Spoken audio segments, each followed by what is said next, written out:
আজ ছিল flight lieutenant তৌকিরের solo flight training. Solo flight training হলো একজন পাইলটের ট্রেনিংয়ের সর্বশেষ ধাপ।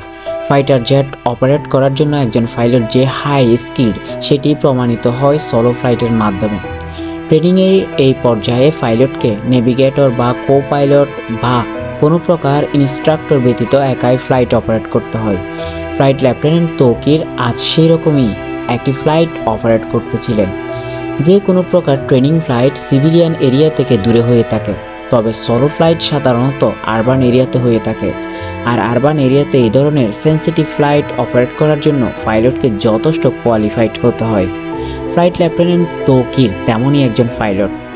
তো ট্রেনিংয়ের লক্ষ্যে তৌকির তার F-7 বিমান নিয়ে কুর্মিটোলা পুরাতন এয়ারফোর্স বেস থেকে টেক অফ করেন। এরপর উত্তরা, দিয়াবাড়ি, বাড্ডা, হাতিরঝিল, রামপুরার আকাশ জুড়ে তিনি উঠতে থাকেন। তবে কিছুক্ষণের মধ্যেই তিনি বিমানে কিছু সমস্যা আঁচ করেন। কন্ট্রোল রুমে রিপোর্ট করে জানান যে তার বিমান আকাশে ভাসছে না, মনে হচ্ছে বিমান নিচের দিকে পড়ে যাচ্ছে।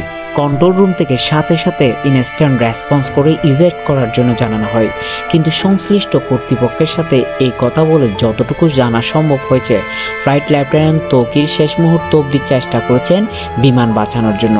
তিনি বিমানটির সর্বোচ্চ ম্যাক স্পিড তুলে ব্যাসের দিকে ছুটতে থাকেন। এর মধ্যেই কন্ট্রোল রুমের সাথে পাইলটের যোগাযোগ বিচ্ছিন্ন হয়ে যায়। তার ঠিক 1 থেকে 1.5 মিনিটের মধ্যে বিমানটি নিয়ন্ত্রণ হারিয়ে উত্তরা মাইলস্টোন স্কুলের সামনে গিয়ে বিধ্বস্ত হয়। এখন পর্যন্ত এতটুকুই জানা গেছে।